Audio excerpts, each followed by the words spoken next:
Hello दोस्तों, आज के इस वीडियो में हम जानने वाले हैं कि स्टॉक मार्केट में रिकवरी कब होगी। स्टॉक मार्केट में लास्ट 4-5 मंथ से गिरावट चल रही है। ऐसे में हमारे माइंड में क्वेश्चन आता है कि स्टॉक मार्केट में तेजी कब आएगी। और आज के इस वीडियो में हम इसी पॉइंट पर डिस्कस करने वाले हैं कि स्टॉक मार्केट कब तक रिकवर करेगा। इसके लिए हमें सेंसेक्स की हिस्ट्री में चलना पड़ेगा कि सेंसेक्स ने पिछले वर्षों में कितनी गिरावट दिखाई है और जहां से सेंसेक्स गिरना शुरू हुआ था वहां तक सेंसेक्स में कितनी गिरावट आई है और जहां पे सेंसेक्स का बॉटम बना था वहां से उसको रिकवर करने में पिछले वाले पॉइंट पर जाने में कितना टाइम लगा। तो विदाउट वेस्टिंग टाइम वीडियो को शुरू करते हैं। दोस्तों, सेंसेक्स ने 1992 में 4,469 का लेवल टच किया था। यहाँ से सेंसेक्स में लगभग 55-56% की गिरावट हुई थी और इस गिरावट के पीछे का सबसे बड़ा रीजन था हर्षद मेहता स्कैम। यदि आप हर्षद मेहता के बारे में नहीं जानते तो आप गूगल कर सकते हो। यूट्यूब पर बहुत सारी वीडियोज हैं, आप वहां जाकर चेकआउट कर सकते हो कि हर्षद मेहता कौन था और किस वजह से स्टॉक मार्केट में गिरावट आई थी। अब हम ये देखते हैं कि इस गिरावट को रिकवर होने में कितना टाइम लगा। तो यहाँ से स्टॉक मार्केट में गिरावट आई थी 56% की। 26 अप्रैल 1993 को सेंसेक्स का बॉटम बना था और यहाँ से इसको वापस पिछले लेवल पर जाने में लगभग 480 डेज का टाइम लग गया। ऑलमोस्ट आप मान सकते हो 12-15 महीने यहाँ से लग गए।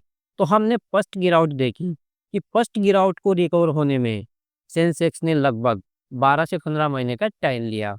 उसके बाद आप देख सकते हो कि वापस जिस लेवल से ये गिरना शुरू हुआ था उसी लेवल पर आकर स्टॉक मार्केट ने वापस गिरावट दिखाई। आप देख सकते हो कि सेंसेक्स ने 4500 का लेवल टच करने के बाद वापस गिरावट दिखाना शुरू किया और सेंसेक्स ऑलमोस्ट 2700-2800 के लेवल पर आया और इसमें लगभग 40% की गिरावट हुई और यहाँ से इसको रिकवर करने में लगभग 285 डेज लगे, 8-9 महीने लगे।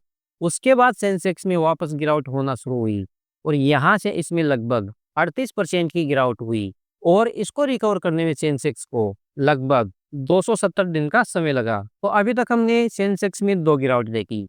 फर्स्ट गिरावट 1992 में हर्षद मेहता स्कीम की वजह से आई थी और उसके बाद जो दूसरी गिरावट थी, इस वक्त काफ़ी सारी चीज़ें हुई थी। गवर्नमेंट चेंज हुई, पॉलिटिकल इश्यू, काफ़ी सारे इश्यू थे और इस वजह से सेंसेक्स को लगभग 6 ईयर लग गए अपना पुराना लाइफ टाइम हाई टच करने में। उसके बाद सेंसेक्स में 2001 और 2002 की गिरावट आई जो डॉट कॉम बबल था। इस वक्त जितनी भी टेक्नोलॉजी कंपनी थी सब में बूम आ रहा था, सब ऊपर जा रही थी। जिस कंपनी के पीछे डॉट कॉम लिखा हुआ था बिना फंडामेंटल की कंपनी ऊपर जा रही थी और इनमें बबल ब्रस्ट हुआ और सारी कंपनी नीचे आ गई। इस वक्त सेंसेक्स में लगभग अपने टॉप से देखे तो 57% की गिरावट हुई थी और जहां पे सेंसेक्स का बॉटम बना था वहां से वापस सेंसेक्स को पुराना हाई टच करने में लगभग 850 दिन लग गए, 2.5-3 साल लग गए। इसके बाद 2004 में गिरावट आई जो ऑलमोस्ट 30% के आसपास गिरावट थी।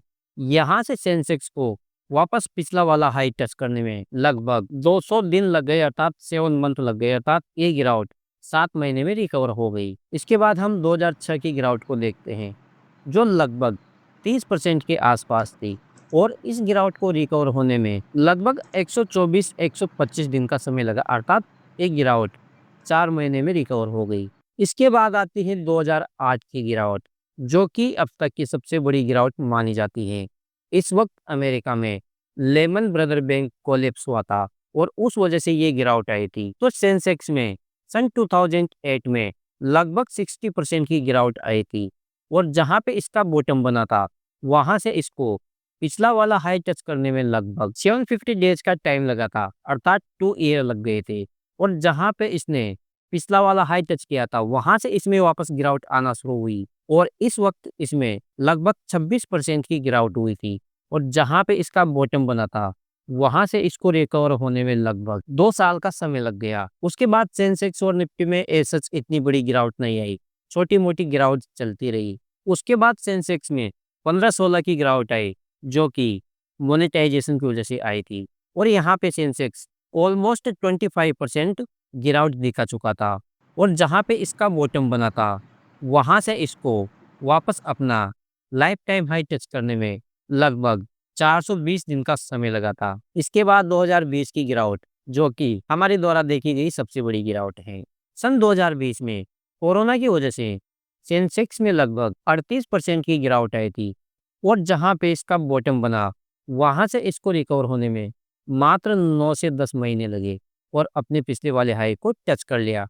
उसके बाद सेंसेक्स में रैली आई और उसके बाद 21-22 में गिरावट आई, जो कि लगभग 17-18% की गिरावट थी और जहां पे इसका बॉटम बना था, वहां से पिछला वाला हाई टच करने में सेंसेक्स को लगभग 5 महीने लगे। उसके बाद छोटी-मोटी गिरावट चलती रही और अभी हम 2024-25 की गिरावट में हैं। तो हम देख सकते हैं कि जब भी सेंसेक्स और निफ्टी में गिरावट आई है, ये गिरावट 12-14 महीने से चलकर 2 ढाई साल तक रही है। केवल एक दौर था 1994 से 1999 तक, जब स्टॉक मार्केट 5-6 साल तक नीचे रहा था। तो यहाँ भी हम देख सकते हैं अक्टूबर 2024 से स्टॉक मार्केट में गिरावट आना शुरू हुई थी और अभी लगभग 5 से 6 महीने हो चुके हैं गिरावट आते हुए। और हम देख सकते हैं कि पिछले टाइम में 10-12 महीने, 15-20 महीने और 20-22 महीने, अर्थात 10 महीने से लेकर 24 महीने तक स्टॉक मार्केट ऑटोमेटिक रिकवर हो जाता है। तो हम यहाँ भी देख सकते हैं, यदि स्टॉक मार्केट अपने टॉप से वापस गिर कर ऊपर जाने में 12 महीने का टाइम लेता है, तो यहाँ से नेक्स्ट 6 मंथ में स्टॉक मार्केट में तेजी आने की संभावना है। और यदि 12 महीने की जगह 18 से 20 महीने लेता है, तो हम देख सकते हैं कि नेक्स्ट 1 ईयर में स्टॉक मार्केट जहाँ से गिरना शुरू हुआ था, स्टॉक मार्केट के वहाँ तक जाने की पॉसिबिलिटी है। तो आई होप गाइज वीडियो आपको समझ में आया होगा और वीडियो का कॉन्सेप्ट आपको समझ में आया होगा कि किस प्रकार स्टॉक मार्केट में गिरावट आती है। जहाँ पे स्टॉक मार्केट का बॉटम बनता है, वहाँ से नेक्स्ट 1 ईयर और नेक्स्ट 2 ईयर में तेजी आ जाती है। तो हम यदि हिस्ट्री की बात करें, तो जिस प्रकार हिस्ट्री में 10-12 महीने से लेकर 2 साल तक वापस तेजी आई है, वही कल्पना हम यहाँ कर सकते हैं कि नेक्स्ट 1 ईयर से लेकर नेक्स्ट 2 ईयर में जहाँ से स्टॉक मार्केट गिरना शुरू हुआ था, वापस वहाँ तक जा सकता है। तो आई होप गाइज वीडियो आपको समझ में आया होगा और वीडियो से कुछ सीखने को मिला होगा। यदि वीडियो से कुछ सीखने को मिला हो, तो चैनल को सब्सक्राइब करके बेल आइकन को हिट कर ले। तो दोस्तों मिलते हैं नए वीडियो में, तब तक के लिए बाय बाय।